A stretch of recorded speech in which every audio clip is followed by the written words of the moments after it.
Hello, and welcome to BSB Must Reads, where we share with you all the books we think you must be reading this month. And today I have with me author who needs no introduction, but I'll introduce her anyway. Aurora Rey, how are you doing? I'm great, Sandy. How are you? I'm good, I'm good. Just for everyone else's benefit, why don't you introduce the little guy behind you there? This is Oliver. He's my assistant today. So cute. Keeps me in line. So cute, so cute. All right, so let's put pets aside for a minute and get to the book. I'm super excited to hear all about Hard Pressed. Why don't you tell everyone a little bit about you, a little bit about your book, and then I'd love to hear you read. Sure. Thanks so much. So I'm Aurora Rey. I am a queer romance writer with Bold Strokes Books. That is where my heart is. My day job is at a college. I'm an associate dean in a business school. And I can see now I forgot to update my Zoom from day job mode where I was Zooming away with students earlier today. So sneak peek into the other side of me. I also live out in the country with some animals and a bunch of land and a tractor and a whole lot of mud right now, putting in some things, and it's making a giant mess. But that's pretty much me. And I'm going to be reading today from Hard Pressed, which is my October release. It features two rival cider makers. If you read Greener Pastures when it came out in the spring, or if you are interested in Greener Pastures, it is the story of a cider maker and a CPA turned hobby farmer. This is not a series, it's just kind of shared world. So kind of features a few of the same characters, but Hard Pressed, there's two rival cider makers, one from a very well-known established brand, that's the Mira character, and Dylan, who is part of kind of a scrappy startup cider maker. And they have been tasked with co-chairing the planning for Finger Lakes Cider Week, including the gala. And the scene I'm going to read for you tonight is actually from the luncheon that they go to pick the menu for the gala. And it's at the Statler Hotel, which is associated with Cornell University, where Dylan happened to spend her undergraduate years. You went to Cornell. Dylan folded her arms. You don't need to sound so surprised. I'm not surprised. I'm surprised. Dylan reached across the table and speared one of the Brussels sprouts with her fork. Well, yes, though she didn't want to admit it.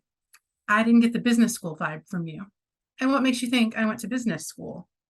She'd walked right into that one. I stand corrected. So what did you study? I started out in hotel management. Mira smirked. I think that counts as business. Fair point. My parents own a restaurant and didn't want me to feel trapped in that, but I didn't know much else. I figured if I knew the restaurant side and learned about the hotel side, I'd be able to land a decent job. Dylan lifted a hand. Career. My parents very much wanted me to have a career. It made her wonder about what kind of restaurant and if Dylan's reference to growing up in a blue-collar neighborhood was accurate or exaggeration, and how Dylan got into cider making, and maybe just a little how her parents felt about it. Since most of those questions strayed into personal territory, she settled on, so what happened? I met Rowan and we started hanging out with ag school kids. I dabbled in viticulture and food science before putting together an interdisciplinary major, while we noodled around making cider in our apartment. And your parents were okay with that? Hers might have been supportive of a different career path in the family business, but they certainly wouldn't have tolerated dabbling and mind changing. Dylan shrugged. They wanted me to be happy. Huh. My mom even mentioned Palm as a company that probably had good opportunities and would keep me close to home. Dylan laughed, though I'm pretty sure if I'd come to work for you, we'd both have regretted it. She figured they were around the same age, but she'd done her MBA right after her bachelor's. It was strange to imagine the possibility of Dylan establishing a career at Palm before she'd even arrived. The thought left her rattled, so she turned her attention back to the food. Are you really into that, or are you thinking about how glad you are not to have me playing mad scientist in your production room? She didn't relish being transparent, but the question made her smile. Yes. Probably for the best. I'm sure you would have fired me by now, but damn, I'd have had some fun with all that gorgeous equipment, not to mention the financial resources. Mira almost went for a mini corn dog, but thought better of it. They weren't hosting the county fair. You know that's not how it works, right? As if drawn to the plate of fried things by the power of suggestion, Dylan snagged one of the corn dogs and chased it with a fried pickle. Those are fantastic for the record, and it's not how what works. Palm, being bigger doesn't mean we have money to throw around on wild ideas or experimentation that might not go anywhere. Dylan raised a brow, incredulous. Our staff and overhead are very much on track with our revenue. It sounded stiff and corporate even to her, but it was true. Not to mention too late to take it back. Dylan tipped her head. Okay, but I bet you could experiment more than you do. My father has a saying, why mess with perfection? Humble. She snickered, but the need to defend kicked in almost immediately. It's more that he took risks when he was younger, like branching out into cider in the first place. He's built a company he's proud of, and he's happy with how things are. And you? Are you happy with how things are? She'd expected a quip, something along the lines of standing still being the same as moving backward. The gentleness of the question, the intimacy of it, caught her off guard. Of course I am. Okay. Dylan's hands came up in a show of concession. Her face had that, I don't want to start a fight look more than an I believe you look. I get that you're all about forging new paths and making your mark.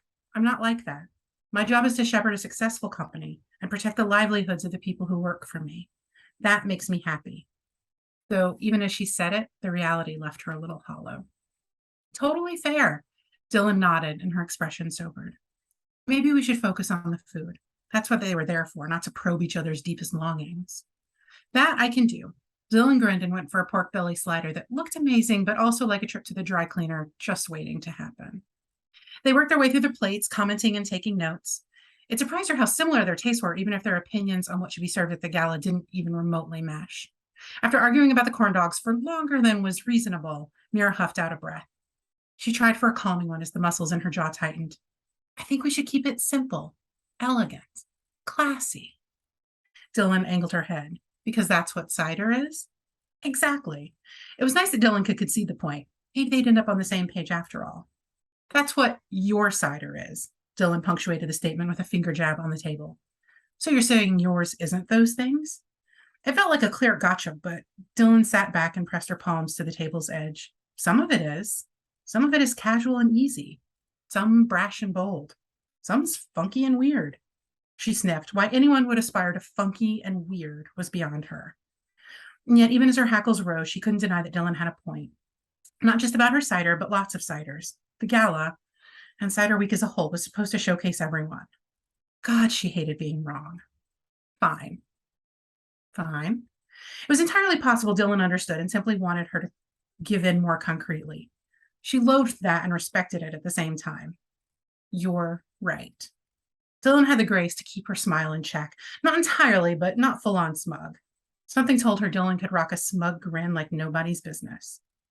The only time she tolerated those was after someone gave her a spectacular orgasm. And since there was no way in hell that would ever happen with Dylan, it bode well that she was able to keep herself in check. So we're going to do it my way, Dylan asked. What if we compromised? Since we're doing stations, we can get away with things that technically don't go together. Dylan raised a brow, but again she grinned. Like us? Dylan's delivery was playful, the statement unequivocally true. So why did it leave her disappointed? Because she was being an idiot, that's why. Dylan had her all riled up for no good reason. She gave a decisive nod, as much to convince herself as Dylan. Like us. I love that. Okay, I don't know whether my favorite part is the spectacular orgasm that they're never going to have, but we all know that it's going to happen. Or the phrase noodled around. I'm going to steal that one. That's like, that was so good. I'm so glad I was muted because I was sitting here laughing to myself. That's such a great phrase. It is. I think I associate it more with music, but like I think musicians who like riff and improvise noodle around. But yeah, that's good. Noodle's just a fun word, right? Like totally. My friend has a dog named Noodle, which is like a great. And then there's the famous pug Noodle. I don't know if you're Bones Day, No Bones Day. I mean, I'm learning so much right now. If you go on TikTok and search for Noodle the pug or Bones Day, you will learn all about this like old. I'll stop talking, but it's fantastic. He's very cute. Okay, I will. I need to spend more time on TikTok, clearly. It's a bad idea. Okay, so let's get back to the book. The part of your plot here is that these two are assigned to be co-chairs of Finger Lakes Cider Week. And so my first question for you, because I know you'll know the answer, is the Finger Lakes Cider Week real? And if it is, how do I get there? It is real, and it is happening like right now. I think it starts this weekend. There's no big gala. But a lot of the local cideries do events and tastings and tours and things like that. It's a lot of fun, lots of tastings.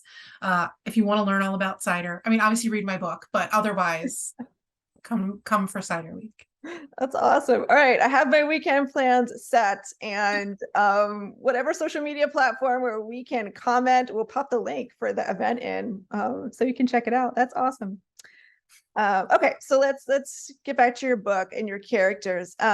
I think that reading gave us great insight into how these two are competitive, and it's kind of an enemies to lovers trope. Can you elaborate a bit more on how they're different? Like, I think you gave a great sense of how their businesses are different, but I feel like their personalities are too. Yeah, it's definitely an opposites attract kind of thing. Probably enemies to lovers light, right? Like not true enemies, but definitely rivals, definitely like don't get along right away. Mira is, for lack of a better word, maybe a little bit uptight. She grew up with money. Her father is like a winemaker from France, and her mother is the country's first Black female master sommelier, which there actually isn't one in the country. It's a very underrepresented thing, but there should be, obviously.